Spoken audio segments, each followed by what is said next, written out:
ഈശ്വരൻ ഏറ്റവും സ്നേഹം നിറഞ്ഞ സഹോദരീ സഹോദരന്മാരെ, വീണ്ടും നമ്മൾ പരിശുദ്ധ കന്യാമറിയത്തിൻ്റെ സ്വർഗാരോഹണത്തിൽ നിന്ന് ഒരുക്കമായി മാതാവിൻ്റെ സ്വർഗാരോപിത മാതാവിൻ്റെ നാമത്തിൽ പ്രതിഷ്ഠിതമായ ഈ കപ്പേളയിൽ ഒന്നിച്ചു കൂടിയിരിക്കുകയാണ്. പരിശുദ്ധ അമ്മയുടെ പക്കലേക്കാണ് നാം ഏതാവശ്യത്തിനും ഓടിയെത്തുന്നത്. ഓരോ മനുഷ്യനും ചെറുപ്രായത്തിൽ മാത്രമല്ല, വലുതാകുമ്പോഴും വിളിക്കുന്ന വാക്ക് അമ്മേ എന്നാണ് വിളിക്കുന്നത്. നമ്മുടെ ആവശ്യങ്ങളിൽ എപ്പോഴും ഓടിയെത്താൻ നമ്മെ സഹായിക്കുന്ന ആ സ്വർഗീയ അമ്മയുടെ സ്വർഗാരോഹണത്തിൽ നാൾ ഒരുങ്ങുകയാണ്. പ്രത്യേകിച്ച് മഴക്കെടുതിയിൽ ദുരിതത്തിൽപ്പെട്ട ഒരുപാട് ആളുകൾ വിഷമിക്കുന്ന ഈ മുഹൂർത്തത്തിൽ അവർക്കെല്ലാം ആശ്വാസമാകുവാൻ, കൂടുതൽ കെടുതികൾ ഉണ്ടാകാതിരിക്കുവാൻ, ദുരിതാശ്വാസ പ്രവർത്തനങ്ങളിൽ ഏർപ്പെട്ടിരിക്കുന്നവർക്ക് കൂടുതൽ ശക്തി ലഭിക്കുവാൻ, നമുക്കാവുന്ന തരത്തിൽ അവരെ സഹായിക്കുവാനൊക്കെ പരിശുദ്ധ മാതാവിൻ്റെ ആ വലിയ അനുഗ്രഹത്തിന് വേണ്ടി പ്രാർത്ഥിക്കാം. മാതാവിൻ്റെ തിരുനാളുകൾ ഒരുങ്ങുമ്പോൾ പരിശുദ്ധ മാതാവിനെ കുറിച്ച് തിരുസഭയുടെ പ്രബോധനങ്ങൾ എന്താണ്, പരിശുദ്ധ മാതാവിനോടുള്ള നമ്മുടെ സമീപനം, നമ്മളുടെ ഭക്തി എന്തായിരിക്കണം, നമ്മുടെ ഡോക്ട്രിൻ ആൻഡ് ഡിവോഷൻസ്, പരിശുദ്ധ മാതാവിനെ കുറിച്ചുള്ള സഭ പഠിപ്പിക്കുന്നത് എന്താണ് എന്ന് മനസ്സിലാക്കണം.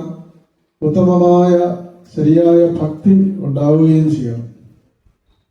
മാതാവിനെ പലതരത്തിൽ കാണുന്ന ആളുകളുണ്ട്, നമുക്കറിയാം.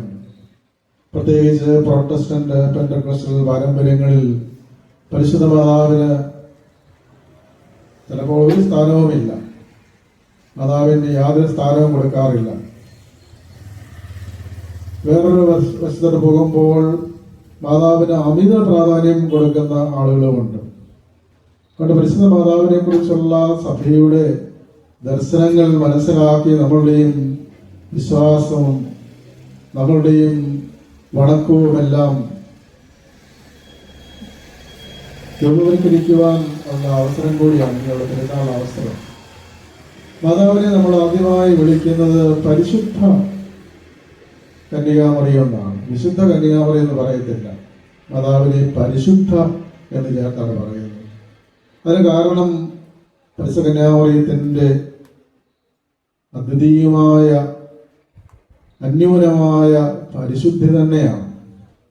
അതുകൊണ്ട് മാതാവിനോടുള്ള ഭക്തി, മാതാവിനോടുള്ള ഭക്തിക്ക് ഗ്രീക്ക് ഭാഷയിൽ പറയുന്നത് ഹൈപ്പർ ദൂലിയ എന്നാണ്. ഹൈപ്പർ ദൂലിയ എന്ന് പറഞ്ഞാൽ അതീവ വണക്കം. മാതാവിനോട് അതീവ വണക്കമാണ് കാണിക്കുന്നത്. ദൈവത്തോട് കാണിക്കുന്ന എന്താണ്? ദൈവത്തോട് കാണിക്കുന്നത് നമ്മൾ വണക്കമല്ല, ആരാധനയാണ്. ദൈവത്തിന് മാത്രം കൊടുക്കുവാൻ കഴിയുന്നത് ആരാധനയല്ല, ലാത്രിയ എന്നാണ് ഗ്രീക്ക് ഭാഷയിൽ ആ വാക്ക്. ദൈവത്തിന് നമ്മൾ ആരാധന കൊടുക്കും, പക്ഷെ മറിയത്തിന് നമ്മൾ ആരാധിക്കുന്നില്ല. മറിയത്തിന് കൊടുക്കുന്നത് അതീവ വണക്കം. അതുകൊണ്ട് ഹൈപ്പർ ധൂളിയ എന്ന വാക്ക് ഉപയോഗിക്കും. യോസേപ്പ് പിതാവിന് നമ്മൾ കൊടുക്കുന്നത് പ്രോട്ടോ ധൂളിയ എന്ന വാക്കാണ്. എന്ന് പറഞ്ഞാൽ അതിന്റെ അർത്ഥം യോസേപ്പ് പിതാവിന് ഒന്നാം സ്ഥാനം, ഒന്നാമത്തെ പരിശുദ്ധരിൽ ഒന്നാം സ്ഥാനം, വിശുദ്ധരിൽ ഒന്നാം സ്ഥാനം. മാതാവ് കഴിഞ്ഞാൽ അടുത്ത സ്ഥാനമാണ് പ്രോട്ടോ ധൂളിയ യോസേപ്പ് പിതാവിന്. മറ്റു വിശുദ്ധർക്ക് കൊടുക്കുന്നത് ധൂലിയ, വണക്കം. അപ്പൊ അങ്ങനെ ഭക്തി വണക്കങ്ങൾ തന്നെ, അതിന് തന്നെ പല ഗ്രേഡുകളുണ്ട്. ദൈവത്തിന് നമ്മൾ സമ്പൂർണ്ണ ആരാധന സമർപ്പിക്കുന്നു, കാരണം ദൈവം സൃഷ്ടാവാണ്. കന്യാമറിയത്തിന് നമ്മൾ അതീവ വണക്കം നൽകുന്നു, കാരണം മറിയം സവിശേഷമായ വ്യക്തിത്വത്തിന്റെ ഉടമയാണ്. യോസേപ്പിതാവിന് നമ്മൾ വിശിഷ്ട വണക്കം, ഒന്നാം വണക്കം നൽകുന്നത് യോസേപ്പിതാവിന്റെ പ്രത്യേകമായ ആ സ്ഥാനവും ദൗത്യവും പരിഗണിച്ചാണ്. വിശുദ്ധർക്ക് നമ്മൾ വണക്കം നൽകുന്നു. അതുകൊണ്ട് വിശുദ്ധർക്ക് കൊടുക്കുന്നതിനേക്കാൾ, യോസേപ്പിതാവ് നൽകുന്നതിനേക്കാൾ വലിയ വണക്കമാണ് നമ്മൾ നൽകുന്നത്.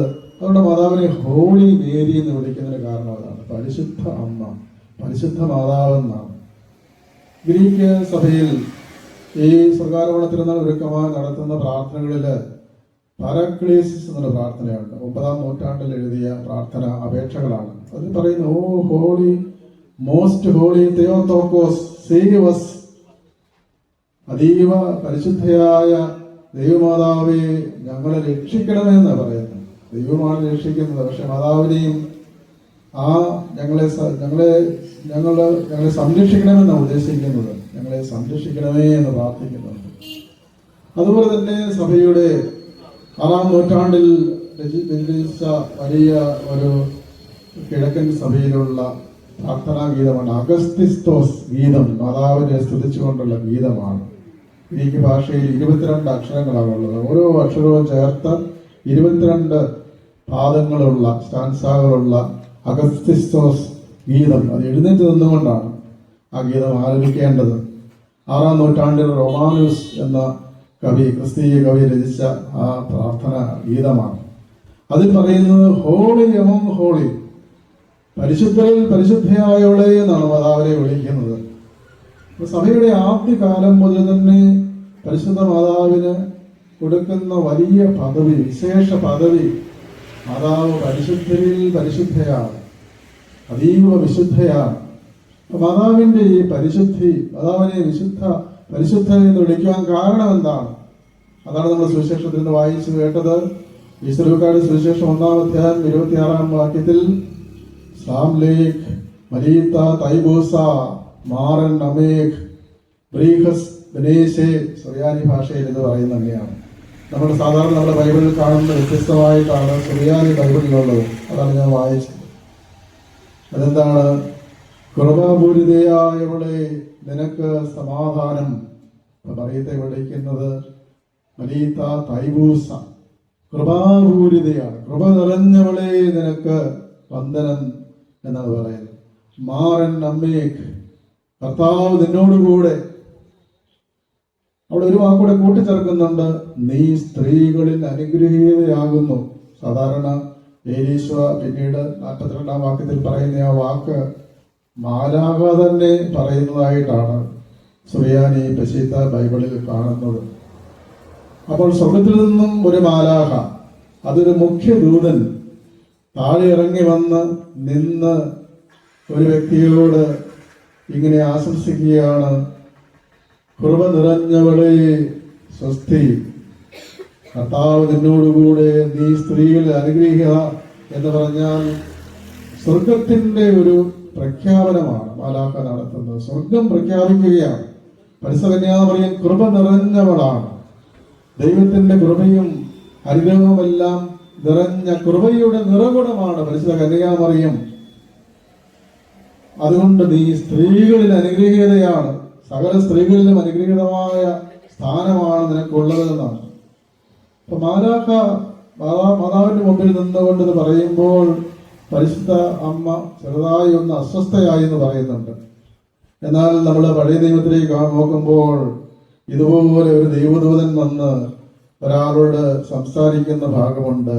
ദാനിയേലിന്റെ പുസ്തകം 10-ാം അധ്യായം 15-ാം വാക്യമാകുമ്പോഴേക്കും ഈ ദാനിയേൽ ദൈവസന്നിധിയിൽ പ്രാർത്ഥിച്ച് ഉപവസിച്ച് ഒക്കെ ഇരുന്ന ദാനിയേലിന് ദൈവത്തിന്റെ ദർശനം ഉണ്ടാവുകയാണ്. മാലാഖ വന്ന് അടുത്ത് വന്ന് ചില കാര്യങ്ങൾ പറയുകയാണ്.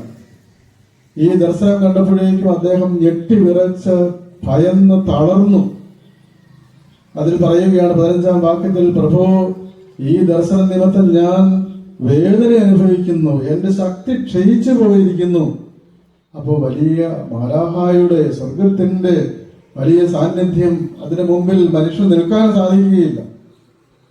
നമുക്കറിയാം സക്കറിയ ആകട്ടെ എന്നിട്ട് പറഞ്ഞു, എന്റെ ശക്തി ക്ഷയിച്ച് ഞാൻ മൂകനായി എന്നാണ് ഈ ദാനിയേൽ പറയുന്നത്. ദൈവത്തിന്റെ ദർശനം ലഭിക്കുമ്പോൾ, മാലാഖയുടെ ദർശനം ലഭിക്കുമ്പോൾ മനുഷ്യനത് താങ്ങാൻ സാധിക്കുകയില്ല. അതുതന്നെയാണ് സക്കറിയ പുരോഹിതന് സംഭവിക്കുന്നത്. അവിടെ 1:20 വാക്യത്തിൽ അവിടെ കാണുന്ന എന്താണ്? സക്കറിയായി ഇതുപോലെ തന്നെ ദൈവദൂതന്റെ സന്നിധിയിൽ സംഭ്രമിച്ചു. എന്താണ് പറയേണ്ടതെന്ന് അറിഞ്ഞുകൂടാ. അദ്ദേഹം പല കാര്യങ്ങളും കടത്തി പറഞ്ഞ് സംശയിക്കുന്നു. അദ്ദേഹം മൂകനായി തീരുകയാണ്. എന്നാൽ പരിശുദ്ധ കന്യാമറിയം ഈ ദൈവികമായ സന്ദേശത്തിന് മുമ്പിൽ മൂകയായി തീരുന്നില്ല. അവളെ ശക്തി ക്ഷയിക്കുന്നില്ല. അവൾ ധൈര്യത്തോടുകൂടി ചില കാര്യങ്ങൾ ചോദിക്കുന്നു, ദൈവത്തിൽ നിന്ന് ഉത്തരങ്ങൾ തേടുന്നു, അത് മനസ്സിലാക്കുന്നു. അതുകൊണ്ട് പരിശുദ്ധ കന്യാമറിയത്തിന്റെ വലിയ പ്രത്യേകതയാണ്. മാതാവിൻ്റെ ആന്തരിക ശക്തിയാണ്, ആ പരിശുദ്ധിയുടെ വലിയ ശക്തിയാണ്. അതുകൊണ്ടാണ് മാതാവ് അപ്പോഴും അക്ഷോഭ്യയായി നിന്നുകൊണ്ട് ചെറിയ അസ്വസ്ഥത പ്രകടിച്ചെങ്കിലും ചോദ്യങ്ങൾ ചോദിച്ച് ഉത്തരങ്ങൾ മനസ്സിലാക്കുകയാണ്. അവിടെ എന്താണ് സംഭവിക്കുന്നത്, എങ്ങനെയാണ് ഇത് സംഭവിക്കുന്നത് ചോദിക്കുമ്പോൾ വ്യക്തമായി പരിശുദ്ധകന്യാമറിയത്തിന് ആ സന്ദേശം ലഭിക്കുകയാണ്. നീ ഗർഭം ധരിച്ചൊരു പുത്രനെ പ്രസവിക്കും, അത്യുന്നതിന്റെ ശക്തി നിന്റെ മേൽ ആവസിക്കും, നിന്നിൽ നിന്ന് പിറക്കാനിരിക്കുന്നവൻ പരിശുദ്ധനാണ്, ദൈവത്തിനൊന്നും അസാധ്യമല്ല. ഇതെല്ലാം മാലാഖ ദൈവത്തെ മാതാവിനെ പഠിപ്പിക്കുന്നത് പോലെയാണ്. അപ്പൊ മാതാവ് അവസാനം പറയുന്നത് എന്താണ്, അവിടെ കാത്തിരിക്കുന്നതാണ്, സ്വർഗം കാത്തിരുന്നാണ് പറയുന്നത്, ഭൂമി മുഴുവനും കാത്തിരുന്നാണ് പറയുന്നത്. ലോകത്തിന്റെ ഭാവി ഉല്ലാസിലായിരുന്നതാണ് ഹുട്ടൻ ജേഷീൻ എന്ന് പറയുന്ന പണ്ഡിതൻ പറയുന്നത്. ഈ സമയത്ത് മാതാവ് എന്ത് ഉത്തരം പറയും? മാതാവ് യെസ് പറയുമോ നോ പറയുമോ? നോ എന്ന് പറഞ്ഞാൽ മനുഷ്യരക്ഷയുടെ ഭാവി എങ്ങനെ ഇരിക്കും? അപ്പൊ മാതാവ് എന്ത് പറയുമെന്ന് ഉറ്റുനോക്കുകയാണ്. ലോകം മുഴുവനും സ്വർഗവും ഭൂമിയും ഉറ്റുനോക്കിയെന്നാണ് പറയുന്നത്. അപ്പോൾ മറിയം പറഞ്ഞു, ഇതാ ഞാൻ കർത്താവിന്റെ ദാസി, ഫിയാത്ത് എന്ന് പറയും. ഇതാ ഞാൻ കർത്താവിന്റെ ദാസി, കർത്താവിന്റെ ദാസി, നിന്റെ വചനം പോലെ എന്നിൽ ഭവിക്കട്ടെ. ഇപ്പൊ പരിശുദ്ധ കന്യാമറിയത്തിന്റെ പരിശുദ്ധിയുടെ അടിസ്ഥാനം ദൈവകുറവ് നിറഞ്ഞവളായി അവൾ ജീവിച്ചു. മാത്രമല്ല ദൈവത്തിന്റെ പദ്ധതികളോട് സഹകരിച്ചു. മാതാവ് ദൈവത്തിന്റെ വചനം ശ്രമിച്ചു എന്നുള്ളതാണ്.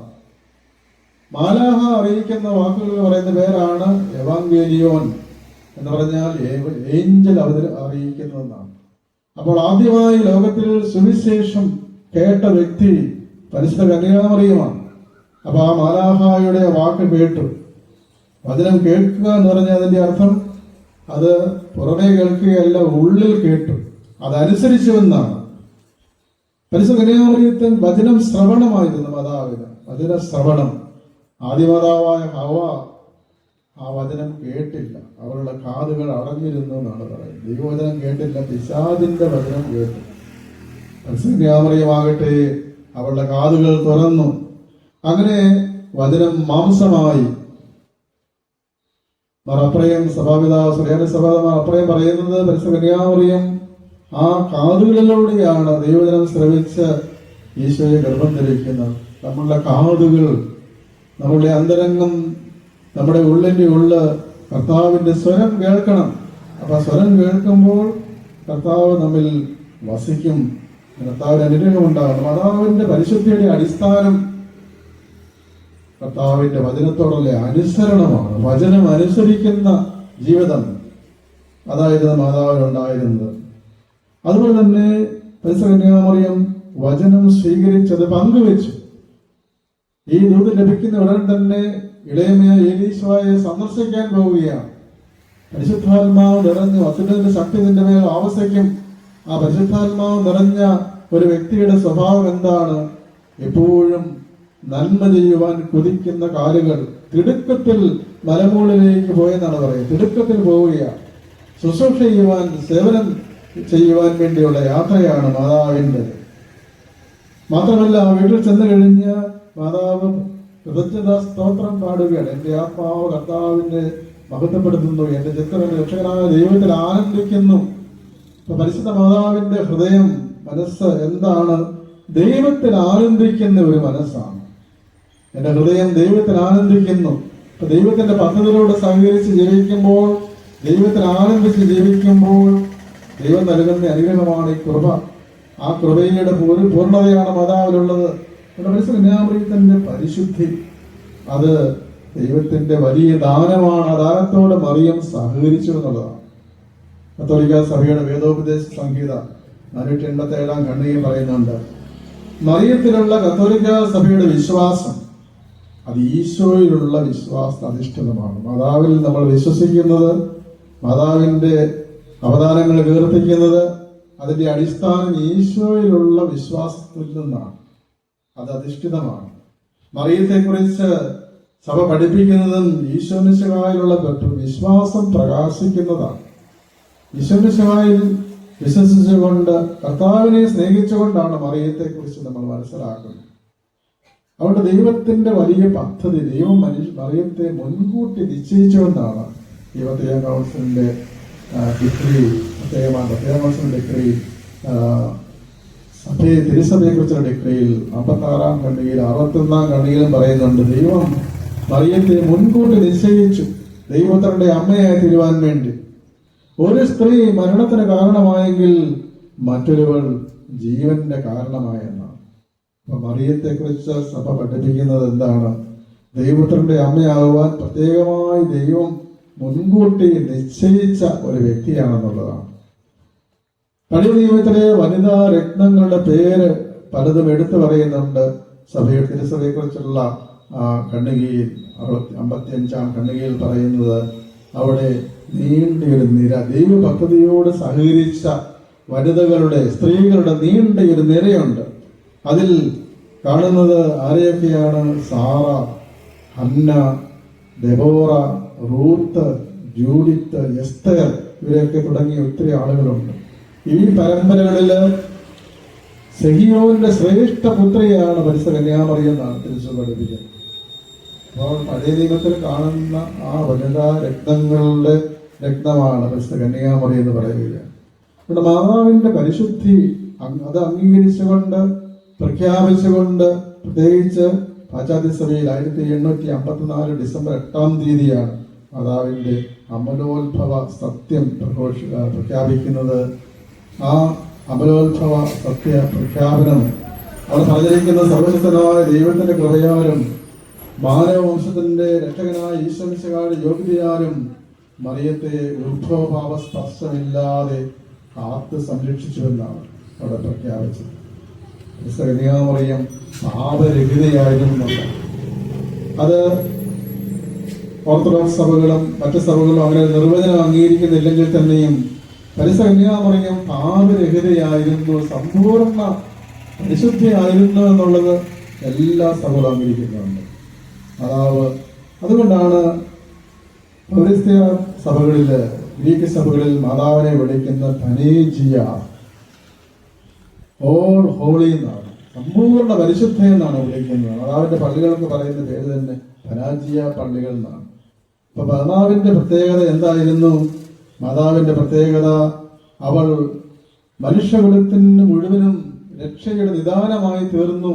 പരിശുദ്ധ കന്യാമറിയം അനുസരണത്തിലൂടെ പരിശുദ്ധ കന്യാമറിയം മനുഷ്യകുലത്തിന് മുഴുവൻ രക്ഷയുടെ കാരണമായി തീർന്നുവെന്നാണ് ഇരണയോസ് എന്ന് പറയുന്ന സഭാപിതാവ്. അദ്ദേഹം വിശുദ്ധ യോഹന്നാൻ സുവിശേഷകന്റെ ശിഷ്യനായ പോളികാർപ്പിന്റെ ശിഷ്യനാണ്. അദ്ദേഹം കാലം ചെയ്യുന്നത് AD 191 ഇരണയോസ്. ഞാൻ പറയുകയാണ്, അനുസരണത്താലെ മറിയം മനുഷ്യകുലത്തിന്റെ മുഴുവൻ രക്ഷയുടെ നിദാനമായി തീർന്നു. അപ്പൊ മറിയത്തിന്റെ വിശുദ്ധിയുടെ കാരണം പരിശുദ്ധ കന്യാമറിയത്തിന്റെ പാപരഹിതമായ ജീവിതം. ഉത്ഭവം മുതലേ മറിയത്തെ ദൈവം പ്രത്യേകമായി പാപരഹിതയായി സംരക്ഷിച്ചു. ആ മറിയം അനുസരണത്തിലൂടെ മനുഷ്യകുലത്തിന്റെ രക്ഷയുടെ നിദാനമായി തീർന്നു. ഹൗവ ജീവിക്കുന്നവരുടെ മുഴുവനും മാതാവാണ്. ഹൗവ വാക്കിന്റെ അർത്ഥം അതാണ്. പക്ഷെ ഹൗവ ഉണ്ടാക്കിയ കെട്ടുകൾ പരിശുദ്ധ കന്യാമറിയം അഴിച്ചുവെന്നാണ് ഈ സഭാപിതാവ് പറയുന്നത്. പാപത്തിന്റെ കുരുക്കുകളിൽ പെട്ട് തളർന്നിരിക്കുന്ന മനുഷ്യന്, പലതരത്തിലുള്ള ബന്ധനങ്ങളിലും തകർച്ചകളിലും തകർന്നിരിക്കുന്ന മനുഷ്യന്റെ കുരുക്കുകൾ അഴിക്കുന്ന പരിശുദ്ധ കന്യാമറിയത്തെ കുറിച്ചാണ് ഇരണയോസ് സഭാപിതാവ് പറയുന്നത്. ജീവിക്കുന്നവരുടെ അമ്മയായ ആ ഹവായെ പോലെ അതിന് പകരമായി എല്ലാവർക്കും ഹവായിലൂടെ മരണമാണ് ഉണ്ടായതെങ്കിൽ മറിയത്തിലൂടെ ജീവനുണ്ടായെന്നാണ് സലാമിസിലെ എപ്പിഫാനിയസ് എന്ന് പറയുന്ന. സലാമിസ് എന്ന് പറഞ്ഞാൽ സൈപ്രസ്, അടുത്ത കാലത്ത് പോയ സ്ഥലമാണ്. പൗലോസ്ലീഹ മാനസാന്തരപ്പെടുത്തിയ ഒരു ദ്വീപാണ്. അവിടുത്തെ എപ്പിഫാനിയസ് എന്ന് പറയുന്ന മെത്രാൻ 403 കാലം ചെയ്ത മെത്രാൻ എന്ന് പറയുന്നത്, മാതാവ് ജീവിക്കുന്നവരുടെ മുഴുവനും അമ്മയായി മാറി. ഹവ മരണത്തിന്റെ അമ്മയായെങ്കിൽ മാതാവ് ജീവിക്കുന്നവരുടെ മുഴുവൻ അമ്മയായി മാറി. അതുകൊണ്ട് സഭ ലക്ഷ്യം വെക്കുന്ന ആ പരിശുദ്ധിയെ കുറിച്ചുള്ള സഭയുടെ പ്രബോധനം, നാം എല്ലാവരും പരിശുദ്ധി ലക്ഷ്യം വെച്ച് ജീവിക്കുകയാണ്. കത്തോലിക്ക സഭയുടെ വേദസംഹിത പറയുന്നത് 829 ഖണ്ഡികയിൽ പറയുന്നത്, സഭ ലക്ഷ്യം വെക്കുന്ന ഈ പരിശുദ്ധി മുഴുവനും അത് മുഴുവനും മറിയത്തിൽ അതിന്റെ പരിപൂർണത മറിയത്തിൽ നേടിക്കഴിഞ്ഞു. നമ്മൾ എന്തൊക്കെ ആഗ്രഹിക്കുന്നോ ലക്ഷ്യം വെക്കുന്നോ അതിന്റെ പൂർണ്ണത മറിയം നേടി. കാരണം അവൾ കറിയും മുഖച്ചുടവുമില്ലാതെ ആയിരിക്കുന്നത് പോലെ വിശ്വാസികൾ പാപത്തെ പരാജയപ്പെടുത്തി വിശുദ്ധിയിൽ വളരാൻ അവളിലേക്ക് ഉറ്റുനോക്കുന്നു. കാരണം മറിയത്തിൽ സഭ പണ്ടേ തന്നെ സമ്പൂർണ്ണ വിശുദ്ധയായി തീർന്നിരിക്കുന്നു. തിരുസഭയുടെ ഒരു മാതൃകയാണ് മറിയം എന്നാണ്. സഭ ലക്ഷ്യം വയ്ക്കുന്ന ആഗ്രഹിക്കുന്ന ആ പരിശുദ്ധി അത് മുൻകൂട്ടി തന്നെ ജീവിച്ച വ്യക്തിയാണ് പരിശുദ്ധ കന്യാമറിയം. അതുകൊണ്ട് അവൾ പരിശുദ്ധിയായി തീർന്നിരിക്കുന്നത് പാപരഹിതയായി അവളായിരിക്കുന്നതിന്റെ മാതൃക സഭാംഗങ്ങൾ മനസ്സിലാക്കി ആ മാധ്യസ്ഥം തേടി ജീവിക്കുവാൻ വേണ്ടിയാണ്. നമ്മുടെ നൊവേനയിൽ പ്രാർത്ഥിക്കുന്നുണ്ട്, തിരുസഭയുടെ മാതാവും മാതൃകയും മധ്യസ്ഥവുമായ മറിയമേ എന്ന് പ്രാർത്ഥിക്കുന്നുണ്ട്. അപ്പോൾ തിരുസഭയുടെ മാതൃകയാണ് പരിശുദ്ധ കന്യകാമറിയം. തിരുസഭയെക്കുറിച്ചുള്ള പ്രബോധനം, കത്തോലിക്ക സഭയുടെ പ്രബോധനം ആ ഡിഗ്രിയിൽ 2ാം വത്തിക്കാൻ കൗൺസിൽ 33 മുതൽ 38 വരെയുള്ള വാക്യങ്ങളിൽ പറയുന്നുണ്ട്, the universal call to holiness. വിശുദ്ധിയിലേക്കുള്ള വിളി എല്ലാവർക്കുമുണ്ട്. ആ വിളി എല്ലാ മനുഷ്യർക്കും ഓരോരുത്തർക്കും തങ്ങളുടെ ജീവിത അന്തസ്സും ദൗത്യവും അനുസരിച്ചുള്ള ആ വിളി. പ്രത്യേകിച്ച് അൾമായരെ കുറിച്ച് പറയുന്നത് അതിൽ 33 മുതൽ 36 വരെ ഖണ്ഡികയിൽ പറയുന്നത് അൾമായര് കർത്താവിശ്വമിശിഹായുടെ പുരോഹിത ദൗത്യം, കർത്താവിശ്വമിശിഹായുടെ പ്രവാചക ദൗത്യം, കർത്താവിശ്വമിശിഹായുടെ രാജകീയ ദൗത്യം അവരായിരിക്കുന്ന ഇടത്തിൽ പൂർത്തിയാക്കാൻ കടപ്പെട്ടിരിക്കുന്നു. അപ്പോൾ ഈ ത്രിവിധ ദൗത്യങ്ങൾ ശുശ്രൂഷ പൗരോഹിത്യത്തിന്റെ ദൗത്യങ്ങളായിട്ടാണ് അറിയപ്പെടുന്നതെങ്കിലും കത്തോലിക്ക സഭ പഠിപ്പിക്കുന്നത് ഓരോ വിശ്വാസിയും ഈ ദൗത്യത്തിൽ അവരായിരിക്കുന്ന രീതിയിൽ പങ്കുചേരണമെന്നാണ്. വിശദീകരിക്കുന്ന നയിക്കുന്ന ആ കർമ്മങ്ങളിൽ പങ്കുചേരണം. ഓരോരുത്തരും 41 ഖണ്ഡികയിൽ പറയണം, ഓരോരുത്തരും തങ്ങളുടെ ജീവിതാന്തസ് അനുസരിച്ച് വിശുദ്ധിയിൽ ജീവിക്കണമെന്നുള്ളതാണ്. നമ്മുടെ പ്രിയമുള്ളവരെ, ഇന്നത്തെ ഈ തിരുവചനങ്ങൾ പരിശുദ്ധ കന്യാമറിയത്തിന്റെ പരിശുദ്ധി മനസ്സിലാക്കി ജീവിക്കുവാൻ ആഹ്വാനം ചെയ്യുന്ന തിരുവചനങ്ങളാണ്. 1 തെസ്സലോനിക്യ 4:3 പറയുന്നുണ്ട്, ഇതാണ് ദൈവഹിതം, ഇതാണ് ദൈവഹിതം, നിങ്ങളുടെ വിശുദ്ധീകരണം, തിന്മയിൽ നിന്ന് അകലണം, ഓരോരുത്തരും വിശുദ്ധിയിലും മാന്യതയിലും ജീവിക്കണം. 7ാം ഖണ്ഡികയിൽ പറയും, ദൈവം നമ്മളെ വിളിച്ചിരിക്കുന്നത് അശുദ്ധിയിലേക്കല്ല വിശുദ്ധിയിലേക്കാണ്. അപ്പൊ നമ്മൾ ദൈവത്തിന്റെ ഹിതം, ഓരോ മനുഷ്യനെ കുറിച്ചുള്ള ദൈവത്തിന്റെ ഹിതം വിശുദ്ധിയിൽ ആയിരിക്കുക എന്നുള്ളതാണ്. പാപരഹിതരായിട്ട് ജീവിക്കുവാൻ പരിശ്രമിക്കണം. എബ്രായ ലേഖനം 12-ാം അധ്യായം 14-ാം വാക്യത്തിൽ പറയുന്നുണ്ട്, അവിടെ പറയുന്നു ഈ വിശുദ്ധി സമ്പാദിക്കുന്നത് എങ്ങനെയാണ്. അവിടെ പറയുന്നു, എല്ലാ മനുഷ്യരോടും സമാധാനമായിരിക്കുവാനും വിശുദ്ധി സമ്പാദിക്കാനും നിങ്ങൾ എത്തിക്കണം. അപ്പൊ വിശുദ്ധി സമ്പാദിക്കുന്നത് എപ്പോഴാണ്, എങ്ങനെയാണ്? എല്ലാ മനുഷ്യരോടും സമാധാനത്തിലായിരിക്കുമ്പോൾ, കലഹപ്രിയരാകാതെ എല്ലാവരെയും സ്നേഹിക്കുമ്പോൾ, കരുതുമ്പോൾ, ശുശ്രൂഷ ചെയ്യുമ്പോൾ, അങ്ങനെയാണ് വിശുദ്ധി സമ്പാദിക്കുന്നത്. പ്രാർത്ഥനയിലൂടെയും സുഹൃത്തുക്കളിലൂടെയും സമ്പാദിക്കുന്ന വിശുദ്ധി അതിന്റെ പ്രായോഗിക തലങ്ങളാണ് ശുശ്രൂഷയിലൂടെ സമാധാനത്തിലായിരിക്കുമ്പോൾ, സമാധാനം സ്ഥാപിക്കുമ്പോഴൊക്കെ അത് നേടിയെടുക്കുന്നത്. അവിടെ പരിശുദ്ധ കന്യാമറിയം അതീവ പരിശുദ്ധയാണ്, ഹൈപ്പർഡോളോസ്. ആ അതിപരിശുദ്ധയായ പരിശുദ്ധ കന്യാമറിയത്തോട് മാധ്യസ്ഥം യാചിച്ച് ആ മാതാവ് നൽകുന്ന മാതൃകയനുസരിച്ച് വിശുദ്ധിയിൽ വളരുവാൻ, കർത്താവിന്റെ സ്നേഹത്തിൽ വളരുവാൻ, ശുശ്രൂഷയിൽ വളരുവാനുള്ള വലിയ കൃപയ്ക്ക് വേണ്ടി നമുക്ക് പ്രാർത്ഥിക്കാം. ദൈവം നമ്മെ എല്ലാവരെയും അനുഗ്രഹിക്കട്ടെ.